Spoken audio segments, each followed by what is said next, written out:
അല്ല, അന്നവർ ശരിക്ക് ഭയപ്പെട്ടിരുന്നു അതിനെ.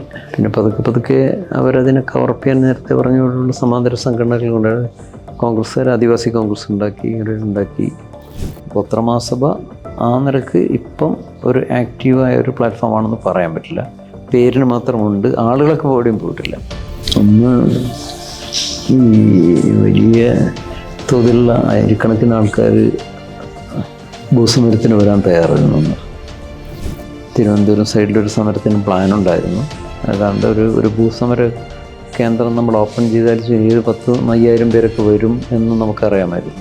1000-ഓളം കുടുംബങ്ങൾ എന്നാണ് പറയാം.